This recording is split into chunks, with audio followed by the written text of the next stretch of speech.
some of you have heard this story before, so I apologise. I'd lit a candle,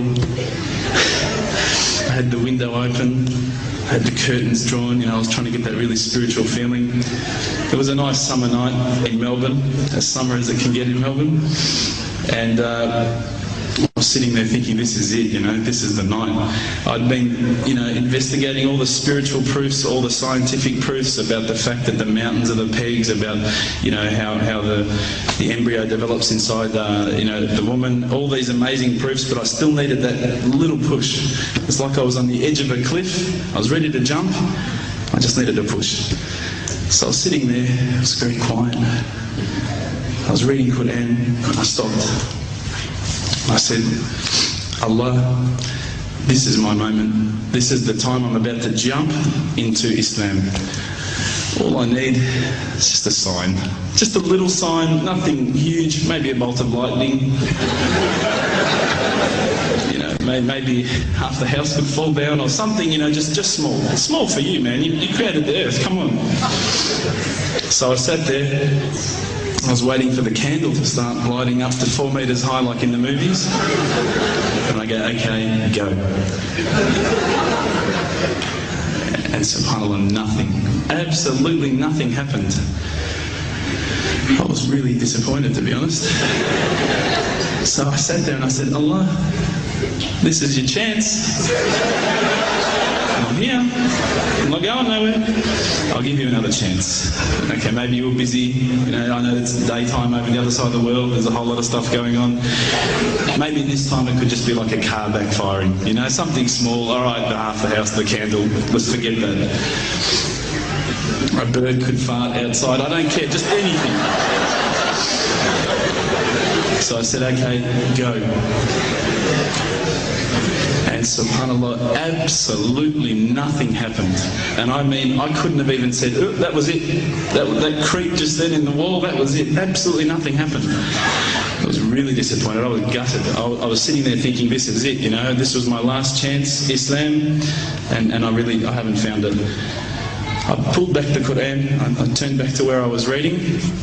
SubhanAllah, the very next verse on the next page, for those of you who ask for signs, have we not shown you enough already? Look around you, look at the stars, look at the sun, look at water. These are the signs for the people of knowledge. SubhanAllah.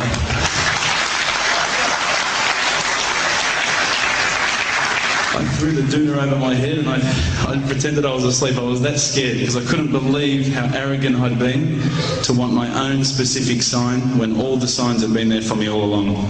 The fact that we have this world, the fact that there is this creation, these are the signs for all of us. The next day I decided this is it, I'm becoming a Muslim. I'd been investigating Islam now for probably about 6 months, to be honest. I went in and I said to myself, this is it, I'm going to make shahada. I had no idea what I had to say, I had no idea what the words were. It was probably close to Isha prayer, so it would have been, 7, 8 o'clock at night. I went in and I couldn't believe it, there was about 1,000 people at the mosque. I thought, subhanAllah, look at this religion. Look at how strong they are. It was the first night of Ramadan.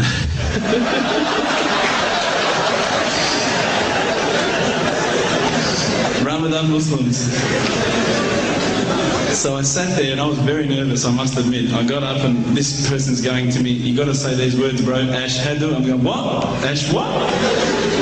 Can't I just say it in English? No, they say no, you got to say it in Arabic. And I thought, looked out over the sea of beards that I could see in front of me and I thought, if I get these words wrong, I'm a dead man. Again, I had this fear, And they were staring at me, and I don't know if you know this, but Australians can't stare. Lebanese people can stare.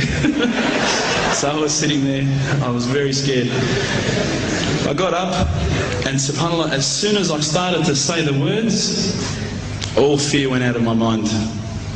It felt as though a shower was inside my head and someone had just turned on the cold tap. It felt like I'd been flushed clean. I said the words, and I wasn't expecting so many brothers to come up and yell, Takbir, Allahu Akbar, and start kissing me and hugging me. Now, I'd never been kissed by that many men in my life. But it was a beautiful day, I must admit. And that day was the day that I had more brothers than I could ever imagine, more sisters as well. But I guess since that day I've never looked back. My family, I think, initially were very worried that I was going to be, I guess, a little bit weird towards them. That they thought that I was going to break out the AK-47s and the grenades. But they realised, I think, soon that this religion was actually making me a better person. Prior to Islam, you're not going to believe it, I had a mohawk. I did. I had, I'm not going to show you any photos. I had army greens, I had the Metallica t-shirt, I had the cherry docs. I was shocking, right? I thought I looked great, but I looked terrible. And alhamdulillah, ever since then I look as good as I do now. No, don't laugh, please.